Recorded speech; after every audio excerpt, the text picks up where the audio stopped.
Dale. Bueno, Guido, veía la presentación de tu libro Falacias Libertarias por Instagram y veía como que, bueno, lo interesante, ya desde el título, parece que está de moda, o pareciera que está de moda el libertarismo, digamos, cierto petardismo verbal.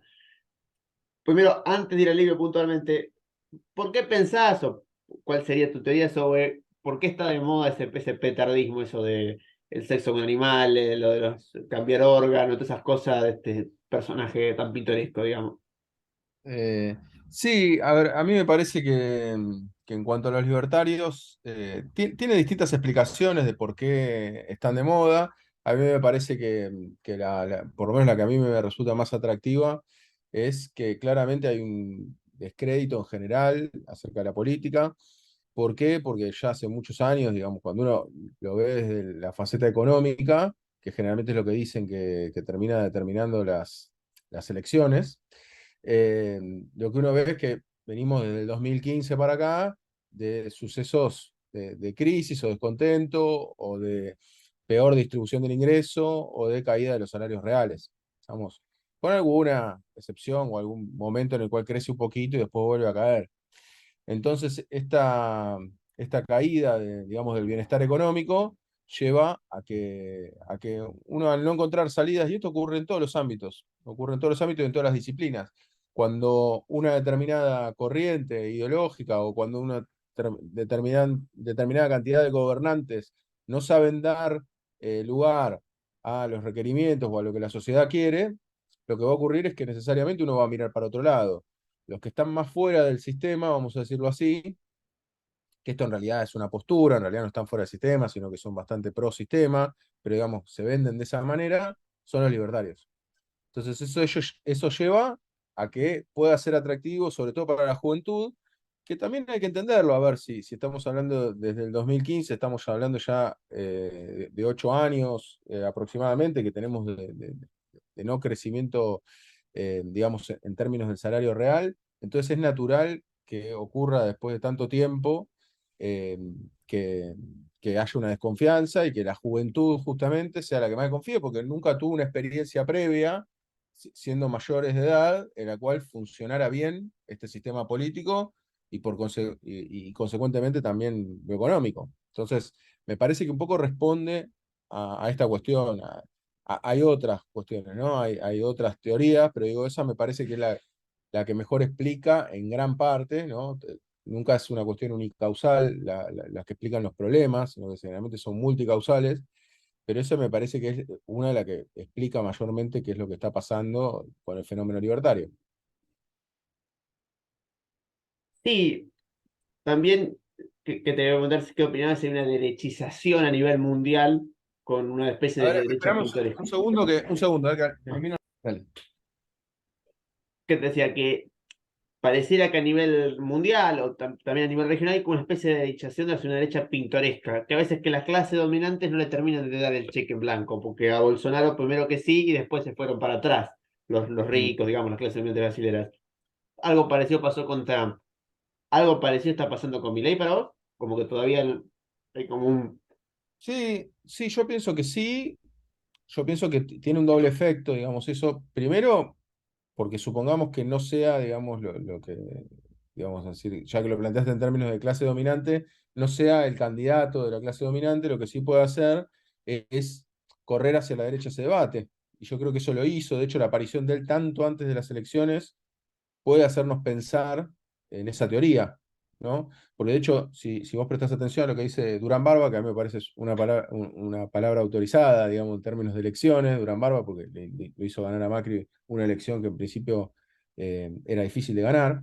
Él lo que dijo fue, el problema de Milei es que se lanzó mucho tiempo antes, ¿no? A ser candidato. Y yo estoy de acuerdo, ¿no? Porque si él hubiese tenido todo ese efecto y todo ese dinamismo más próximo a las elecciones, posiblemente le hubiese ido mejor en las elecciones. No sabemos todavía cómo le va a ir, pero digo, posiblemente haya tenido lo que marcan las encuestas, posiblemente hubiera tenido un desempeño mejor.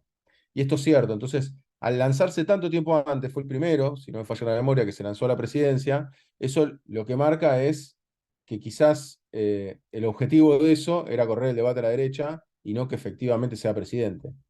porque son pocos, ahora estoy tratando de hacer memoria, no recuerdo así ningún caso reciente de alguien que se haya lanzado con tanta anticipación y le haya ido bien en la elección.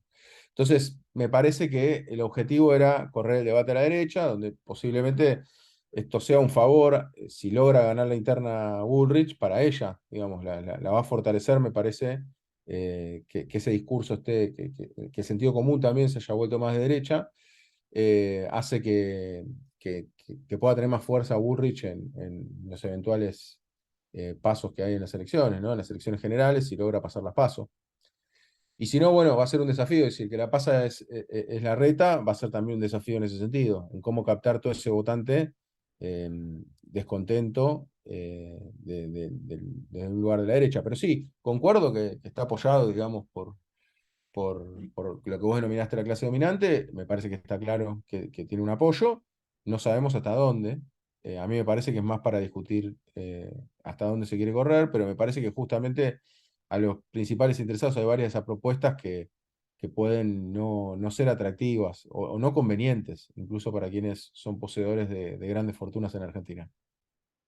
Por ejemplo, destrucción del Banco Central, o sea, es no regular la actividad bancaria, la reserva de valor del peso, no nos olvidemos que igual todos nos manejamos con pesos, o sea, es toda una problemática. Y después de todo también, y esto es interesante para pensarlo siempre, las crisis por lo general no es algo deseado, en general por nadie. Estamos, ahí también hay algunas falsas creencias acerca de que, bueno, la crisis es conveniente para... Puede haber pequeñas facciones de un sector que a alguna crisis le convenga más que otra, pero por lo general el empresariado también quiere obtener una buena tasa de ganancia y las crisis generalmente tiran abajo, por lo general, todas las tasas de ganancia.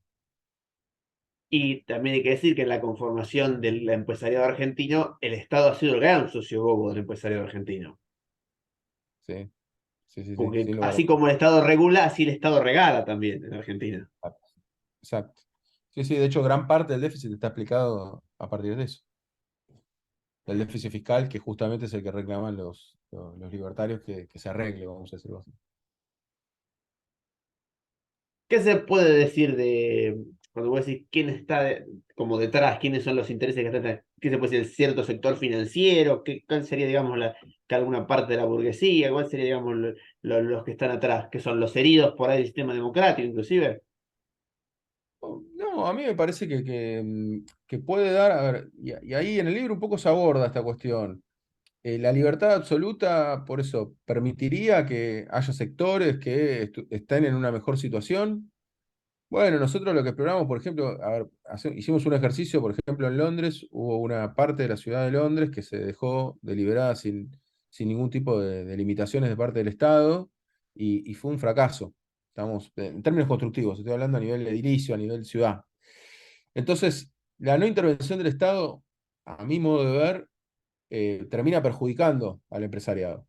O sea, fíjate que el empresariado pide por mayor libertad más allá de esta cuestión que ya dijimos, de la cuestión de los subsidios, lo que acabamos de marcar recién, digo, más allá de eso, incluso si suponete que el Estado no subsidiase en el momento inicial y vos decidís no intervenir como Estado, eh, es perjudicial incluso para el mismo capital, porque necesita un ordenamiento.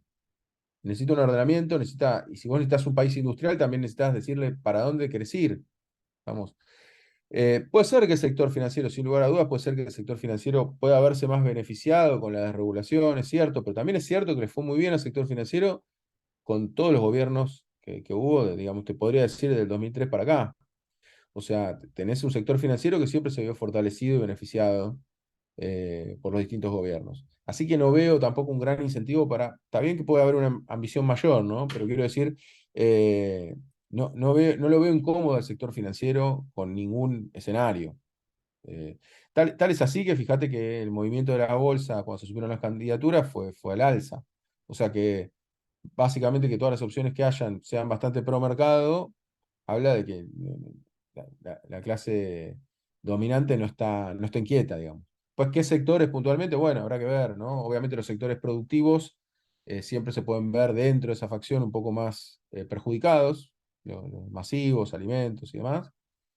Pero hay otros sectores más vinculados al sector especulativo financiero que se pueden ver más beneficiados. Se puede decir que entre la reta y masa, digamos, el espectro es bastante, digamos, cierto liberalismo, no el caso pintoresca de Milei, pero cierto liberalismo es la que está terciando en el debate político, digamos.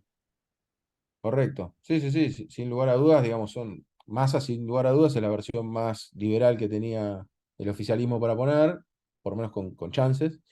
Y, y bueno, a su vez Larreta es la versión más de centro que tenía Juntos por el Cambio para poner. Así que por eso, pero expresan, digamos, eso, y eso para mí el mercado, también que siempre criticamos esta figura así personificada del mercado, pero vamos a caer en la trampa de hablar así. El mercado se vio más tranquilizado, si le podemos poner así, si lo podemos personalizar, eh, con estos candidatos. Ahora, yendo puntualmente al libro, ¿cómo fue que decidiste armarlo el libro? Cuando dijiste, bueno, escribo sobre las falacias libertarias. Mira, en realidad el libro, yo tenía ganas de escribir sobre el tema ya hace muchos años, con las primeras apariciones de Milei en los medios. Al comienzo empezamos con la idea de, bueno, ok, vamos a escribir algunas notas sobre algunas contradicciones, cosas que ellos dicen que cuando las aplicas en el mundo fracasaron y demás, y eso fueron, digamos, notas sucesivas que se fueron armando. Y después nos fuimos dando cuenta que no era una, ni dos, ni tres, ni cuatro falacias, sino que eran más de 30. Entonces lo que dijimos fue, bueno, ok, da para hacer un libro, exponerlo con datos y demás. Después, perdón, en realidad después de las notas empezamos en las redes sociales, con falacias libertarias, con Instagram, YouTube y demás.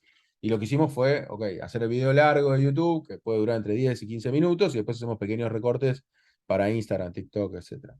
¿Qué pasaba? En 10 15 minutos también nos dábamos cuenta que no dejaba de ser una mirada superficial del tema.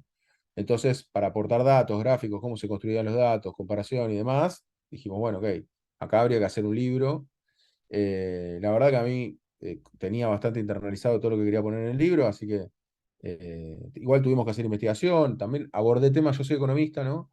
Pero tuvimos que abordar temas no económicos, ¿tá? Lo cual para mí también escribir, digamos, sobre economía no, era algo que me resulta relativamente sencillo, pero escribir obviamente sobre cambio climático, sobre exportación de armas, etcétera, fueron temas que tuve que investigar un poco más como para no porque quisiera, sino porque son temas sobre los que hacen eje los libertarios y que también hacen un análisis cerrado de la situación, ¿no? Entonces, bueno, así digamos se fue construyendo el libro hasta que quedó bien completo y redondeado con muchos temas. O sea, básicamente los más difundidos, digamos, las verdades reveladas de los libertarios más difundidas, sin lugar a dudas, tienen respuesta ahí en el libro. La mayoría son falacias económicas bastante, me imagino, bastante sencillas de sencillar, digamos. Son falacias, son modismos, silogismos, ¿no? La mayoría. Sí, sí, hay algunas, a ver, sí, digamos, hasta las más sencillas, a ver, yo pongo ejemplo siempre la más sencilla, es la falacia del espantapájaro, ¿no? De ridiculizar un poco la visión de tu oponente, de quién querés derribar una determinada falacia, que la que más usan ellos hasta el hartazgo es en cuanto a la inflación, que, bueno, dicen que tenemos que poner una maquinita, que entonces la propuesta de quienes dicen que la emisión no genera inflación es que pongamos una impresora de billetes cada uno en su casa, entonces cada uno es millonario o cada uno tiene disponibilidad de ese efectivo que quiera. Lo cual no es una propuesta de nadie. Entonces por eso es una falacia del espantapájaro, pues están llevando al extremo una posición que nadie... Cuando uno dice que la inflación es un fenómeno multicausal, va a depender de cada uno el que lo diga, digo, pero no está diciendo que la emisión monetaria es totalmente inocua. ¿Estamos? Obviamente, si vos empezás a tirar billetes a través de un helicóptero, vas a tener una caída, es la ley de oferta y demanda. Cuando vos impulsás una oferta de un determinado bien, va a caer, si la demanda está quieta, va a caer su precio. Digamos, esa es la regla más básica económica. Entonces, nadie desmiente eso. Lo que, lo que dice gran parte de los economistas, y por lo general los papers lo referen, digamos, apoyan esta teoría y demás, y cientos de economistas en el mundo lo hacen, es decir, ok, no hay una relación perfecta entre eso. No es que yo emito un 5% más, tengo un 5% de inflación, bajo, porque de hecho, cuando vos tenés retiro de dinero, de emisión, cuando vos en realidad lo que haces es aspirar pesos del mercado, dinero, el que fuera, pesos del mercado, no tenés una caída, no tenés deflación. Entonces, no hay una relación perfecta entre esas dos variables. Eso es lo que se trata de decir. Entonces ellos te dicen, no, bueno, entonces si no es esta la causa, bueno, entonces imprimamos billetes. Bueno, eso es una falacia del espantapájaro, típica. De espantapájaros o el hombre de paja, cualquiera de las dos. se llama de las dos maneras. Entonces, a lo que voy es, de estas hay casi todo el tiempo. ¿Estamos? Y después nada, después hay otras que exploramos, que son la de cherry picking, que es bastante interesante. Después la falsa dicotomía también, generan todo el tiempo falsa dicotomía, ¿no? O sea, es liberalismo y capitalismo o socialismo, ¿no? Ya querés intervenir, sos un socialista. Y entonces, de hecho, a Larreta lo acusan de socialista. Esta misma corriente en Estados Unidos lo acusaba Obama de socialista. Por eso son posiciones eh, bastante, bastante extremistas, lo cual hace que uno con datos pueda desentrañar estas cuestiones. Un ejemplo es, o interesante, yo estudio historia, la línea histórica que hacen, que es muy extraña porque Milei habla bien de Roca, siendo el gran fundador del Estado Nacional, Roca, porque es el que federaliza la Ciudad de Buenos Aires, que el Congreso, la Judicatura, o sea, después lo acusan a Perón de fascista, pero después caen en lo más podrido del procesismo, que era que eran marinos que se hacían ricos a cargo de la represión. O sea, hay como una línea histórica, parece que divide la historia del lado de los buenos y de los garcas, y se pone del lado de los garcas, pareciera. Eso seguro, sí, sí, sí, sí. Esta cuestión maniquea, en las armas hace lo mismo, ¿no? Los buenos no están armados, los malos están armados, entonces los buenos se tienen que armar para defenderse de los malos. Y esto así, buenos y malos, no tiene mayor complejidad más que eso. Y sí, también algo que les molesta y que es bastante obvio es, en la dictadura militar, el plan económico fue bastante liberal. Y cuando vos le decís, bueno, ¿qué? ¿En qué estás en contra de este plan? Entonces ellos te dicen, no, no estoy. Entonces ahí está la falacia del nirvana, que es, o de la solución perfecta. Ellos plantean que siempre la solución tiene que ser tal cual lo que yo plantea. Si vos te movés un poquito, ya no es lo que yo planteé, entonces no me hago cargo de las consecuencias. Entonces, lo que pasó con la dictadura militar es que si vos analizás una por una las medidas, ellos van a estar de acuerdo uno por una con todas las medidas, porque liberalizaron la economía. Ahora, los resultados fueron una catástrofe. Bueno, no, porque en realidad había que hacer una primera generación, segunda generación de medidas, tercera. Eso es lo que te respondo. Entonces, cuando en realidad, cuando uno va avanzando en un determinado plan hacia un determinado camino, hacia un determinado fin, ya tendría que verse las bondades de lo que vos estás planteando. Si empezás a liberalizar la economía, tendría que empezar a funcionar mejor. No, funcionó peor, se destruyó el salario real como nunca en la historia argentina. Entonces, y aparte de todo esto, cuando uno va a los funcionarios de la dictadura militar en el plano económico, eran todos funcionarios con formación liberal. Entonces, que ellos se desentiendan de las consecuencias de la dictadura es bastante llamativo. Es bastante llamativo porque lo único que les queda decir es, no es exactamente mi plan. Bueno, pará, está bien, uno nunca quiere exactamente. Nadie. Seguramente si le preguntamos a un presidente si aplicó exactamente el plan que quería, te va a decir que no. Le preguntás ahora a Alberto Fernández, Alberto, ¿pudiste hacer exactamente el plan que vos querías? Te va a decir, no, tuve COVID, tuve una guerra, ¿no? O sea, nunca la solución es perfecta. Nunca podemos aplicar en la práctica una solución perfecta. Y esto parece que no lo entienden o no lo quieren entender. O en el caso de la dictadura militar, para hacer un pequeño punteo, la dictadura tiene, incluso se recibe, hay muertos dentro del Ministerio de Economía, hay desaparecidos, está Casarí Gobel, hay dos autores, tendré que hacer memoria, porque los propios negocios de la dictadura empiezan a generar muertos. Entonces digo, Por eso, tal cual, lo que vos decís es tal cual. Yo por eso en el libro aclaré que en realidad lo que son los desaparecidos, no hay agrupaciones liberales perseguidas. Yo aclaré agrupaciones, no puse liberales, porque sé que también hubo internas dentro de la misma. Yo no estudié en profundidad el tema, es lo que pude averiguar hasta donde llegué. Sé que hubo internas incluso dentro de las facciones militares que gobernaban, que también se fueron haciendo traspaso de gobierno y demás, y sé que hubo algún que otro desaparecido de una facción hacia la otra. Pero lo que sí no hubo, y eso sí podemos decirlo, es que no hubo una organización liberal perseguida. ¿Por qué? Porque formaban parte del gobierno o bien no eran críticos de la política económica que estaban llevando adelante. Digo, eso en ese punto no está ni bien ni mal. Eso fue lo que pasó. bueno, el que matan a un general por el tema del mundial. El general Actis, porque tenía un problema, estaba enconado con Martínez de Velo, hacen boleta. Digo, Ya. el liberalismo inclusive ha usado el Estado para resolver su contradicción. A eso me refiero. Ujú. Está bien, sí, sí, sí, seguro. Seguro, sí, sí, sí. Yo no conocía el caso, como te digo, no. Esos casos no me metí a estudiarlo en profundidad. Pero sí, tal cual. A ver, en su mayoría el liberalismo argentino se vio representado en la dictadura. De hecho, si agarrás frases, tenés frases de referentes libertarios, hablando de los nobles fines de Guevara Lynch, no, perdón, ahora no sale el nombre del Lynch, que es Venegas Lynch, perdón. Venegas Lynch, que es un liberal bastante reivindicado por los libertarios. El padre justamente hablaba de los nobles fines del proceso de reorganización militar. O sea, que ya hablaba de nobles fines en una dictadura militar. Después los que fueron funcionarios, fueron, todos estuvieron vinculados, todos los liberales que estaban en esa época que tuvieron cierto renombre, estaban generalmente vinculados, no digo todos, pero casi todos, vinculados con alguna dictadura u otra.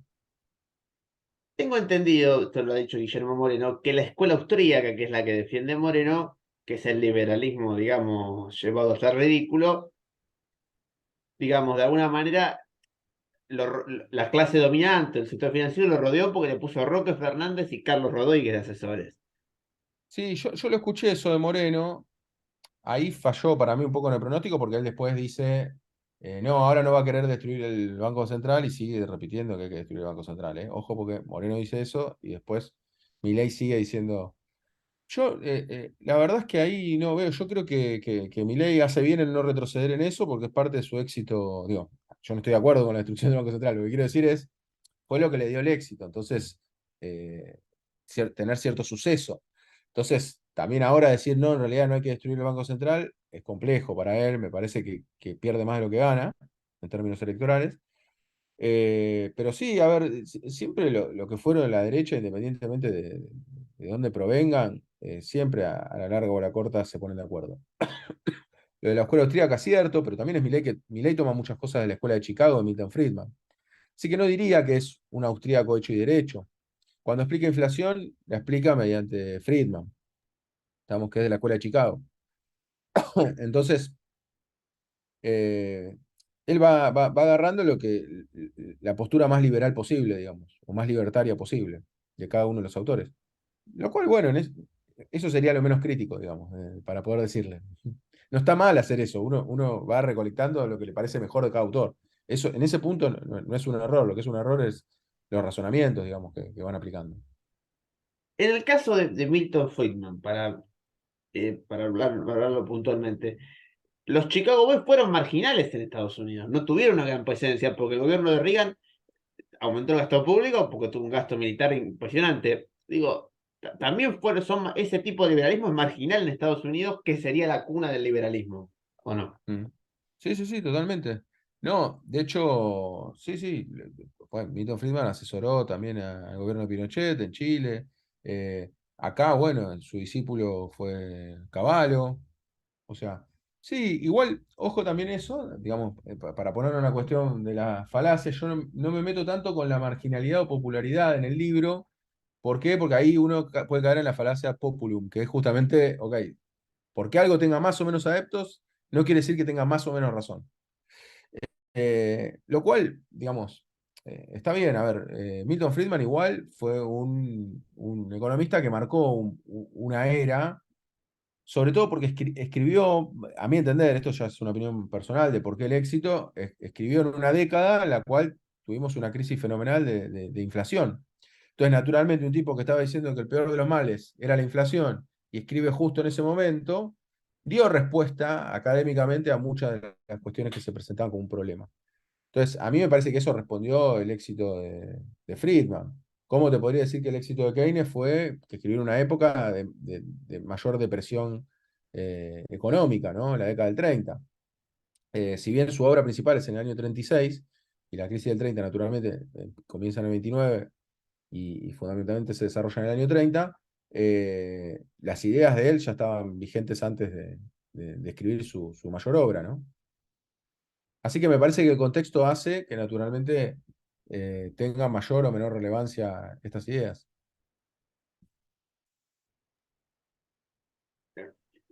En el caso, por ejemplo, de la libre exportación de armas, que también es un tema interesante para charlar, Milei habla también de una falacia, que otra cosa que tampoco es cierta, que habla de la Nueva York de los 60-70, que era muy insegura. Bueno, se han hecho infinidad de películas sobre esa Nueva York, casi a un western urbano, digamos.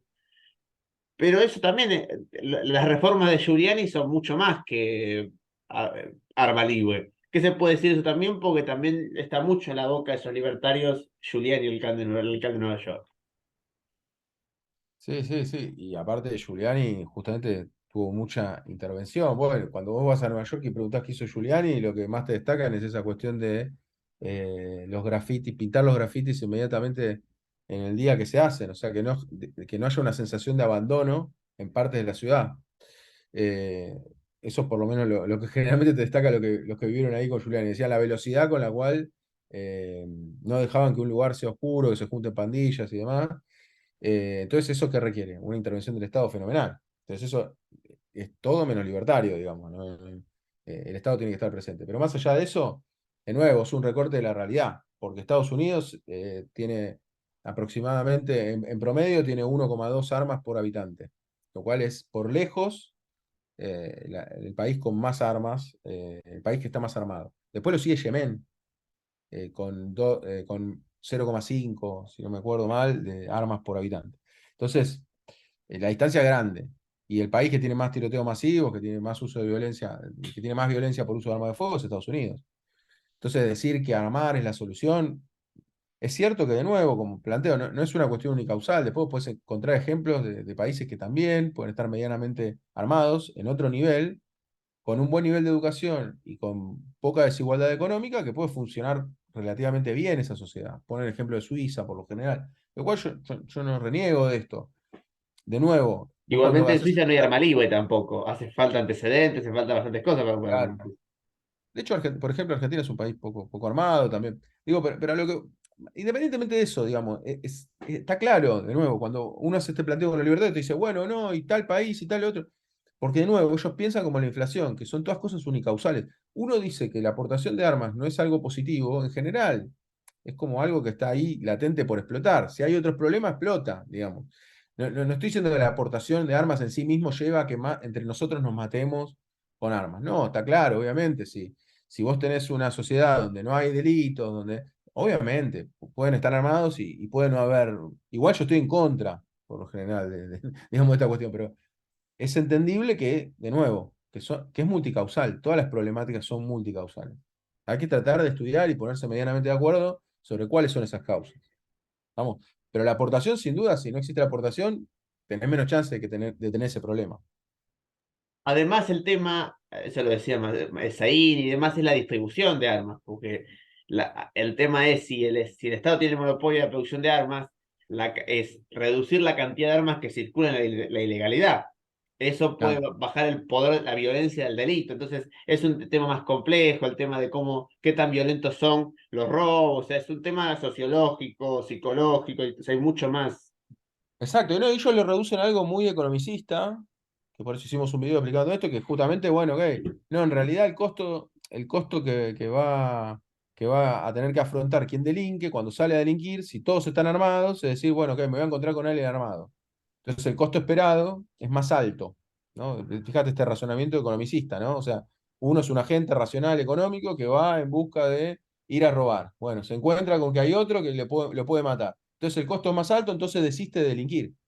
Fíjate todas las problemáticas sociales que eso no encuadra, ¿no? Porque, de nuevo, un agente racional cuando puede no ser un agente racional, ¿no? Puede estar bajo efectos de algún estupefaciente, puede, no sé, no tener para comer y entonces dice, bueno, ok, me juego la vida, o puede prepararse, que esto es lo que no contemplan, puede prepararse mejor.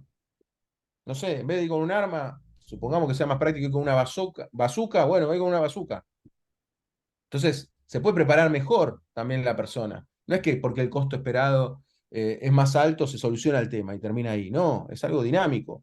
Entonces, y aparte, Inclusive los generalmente, lazos, lastimaría los lazos sociales, porque al haber armas, las violencias interurbanas podrán deberse por la violencia, además no necesariamente, digamos, la vida de una persona equivale a que te roben un mantecol, digamos, te roban un mantecol, te meten exacto. 4 tiros, te digo, digo, la seguridad, la pregunta que te quiero hacer es si por ahí se entronca con cierto pensamiento de medio pelo, clase mediero, de van los delincuentes, como que Sí, sí, o una visión reaccionaria, ¿no? Una visión muy reaccionaria de, bueno, ok, me atacan, defiendo, muy básica, ¿no? No tratando de abordar los problemas como generalmente se tienen que abordar.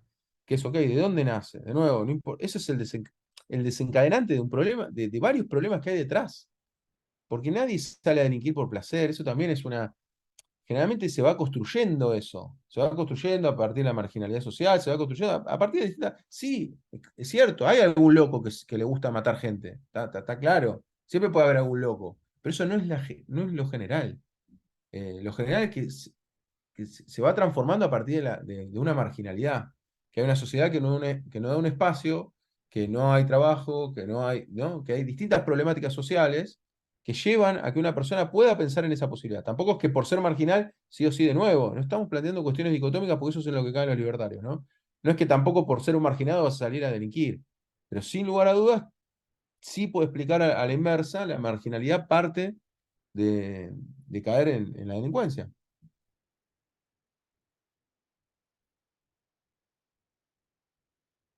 No te Decía, escucho. dos No te escucho. cuestiones, dos cuestiones. El cambio climático y otra cuestión que también es más anecdótica. Primero, del cambio climático, ¿qué dicen? Como que es una patraña, ¿no? No, claro, claro. Básicamente ellos niegan el cambio climático, lo cual ahí, eso sí, en tarea de investigación te digo que eso fue lo más sencillo, porque si vos te metes en el IPCC, lo googleás y ves todos los informes que hay sobradas. Creo que con pocos temas hay tanta evidencia empírica de que hay un problema medioambiental. Es como O el sea, holocausto, digamos. claro, es como negar algo súper evidente, y es increíble que se siga sosteniendo, digamos, eso. Eso te diría que fue lo más sencillo de poder recabar información, porque realmente ahí es. Igual yo creo que es una característica propia en este caso de Milei, ¿no? No lo están negando todos. Esper tiene también una visión bastante liberal y no lo niega, según tengo entendido. Entonces, es una cuestión más de Milei en esto, vamos a decirlo así. Pero bueno, al ser el máximo representante libertario en Argentina, también hay que decirlo, está incluido en el libro. En el caso, lo que está detrás del cambio climático es algo que también hay que ver, que está tomando, que es la visión conspirativa de la política y de la historia. Los extraterrestres hicieron las pirámides, Sí. hay una especie de club donde se juntan todos. O sea, digo, ¿cómo va cerrando a veces en Milei y a veces la cierta clase media compra como esa cosa, esa conspiración al estilo dinastía, digamos? Sí, yo, de conspiraciones, yo lo que leo de Milei, sobre todo por lo que plantean las redes sociales, es que sí, siempre hay otra fuerza política que le está haciendo la vida imposible para poder ganar las elecciones, que en un momento dijo que hasta le iban a poner droga en el auto, no sé qué historia, denunció cosas por el estilo, pero sí, sí, siempre está la conspiración por detrás de estas cuestiones, lo cual, bueno, claramente no es muy conducente, no hay mucho ahí para, para agregar con eso. Pero sí, con el cambio climático, digamos, de nuevo, a mí lo que me parece, digo, porque ahí quedó como, no hay mucho para hablar. No, sí, en realidad lo que se aborda en el libro, por ejemplo, es esta cuestión de, no, el mercado va a castigar al que contamina, porque no se va a comprar los bienes de la empresa que contamina. Falso. Agarramos dos, tres ejemplos ahí en el libro y decimos, che, mirá, las acciones de esta empresa que se encontró que contaminaba más de lo que había declarado, bueno, siguieron subiendo. Coca-Cola, Sí, pero Coca-Cola, pero ni siquiera te diría, bueno, a ese caso. Volkswagen. Claro, exacto. Ese es el ejemplo que tomamos en el libro, donde ¿qué pasó? Está bien, tuvieron una. Al revés, justamente lo único malo que tuvieron fue la condena de un Estado que los multó. Porque después el mercado, si las acciones te rinden bien, vos vas a seguir comprando las acciones de eso, ¿no? Si bien ahora hay una mayor conciencia dentro de los que compran acciones de que supuestamente, de que tienen que contaminar menos y demás, hay toda una movida con esa cuestión. No es mayoritario. O Pero sea, además, cae. con el manejo de cambio de las tecnologías hoy en día, la transferencia de dinero es casi es simbólica, o sea, el dinero va por un clic. Entonces, no. A veces las personas físicas ya no existen, son personas jurídicas, compuestas por personas jurídicas, entonces, es como una especie de gran maraña ya la construcción corporativa actualmente, ¿o no? Sí, sí, sí, tal cual, pero digo, quizás si uno tuviese otro de los principios neoclásicos, que si uno lo tuviese 100% de información acerca de las cuestiones, capaz que en ese ideal libertario, capaz que sí hubiesen caído las acciones de esta empresa automotriz, ¿no? O sea, si todos tuviésemos plena información y todos al minuto que se descubrió esta falsificación de la información, todos nos hubiésemos enterado. Bueno, ahí capaz que sí caía, pero lo cierto es que no pasa. No hay información perfecta, que es uno de los axiomas que plantea la economía neoclásica. Entonces ellos estudian todo desde una modelización que no ocurre. Entonces lo que te dicen es el que contamina lo van a castigar no comprando el producto. Falso. Pero aparte es Es una de las falsedades más grandes de las que ellos dicen.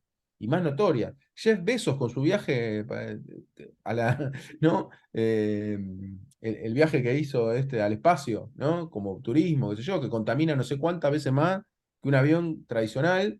¿Quién lo castigó? Sigue siendo uno de los mayores multimillonarios. O sea, no existe. Totalmente falso. No pasa eso. Entonces, Tengo la última pregunta. Próximas presentaciones del libro, ¿dónde se hacen? estamos terminando de arreglarlas. La primera la hicimos ahí en Económicas, ahora la idea es hacerlo en la UNDAV, la Universidad de Avellaneda. Así que esa es la próxima y estamos viendo a ver si la hacemos también en Quilmes. Así que la idea es como, si bien lo íbamos a hacer en la Biblioteca Nacional, ahora decidimos como ir más, expandiendo un poco más el espectro con universidades como la de Quilmes, la de Avellaneda, que nos parece súper interesante. Bueno, ahí dejo de grabar y charlamos si quieres un ratito sin grabar.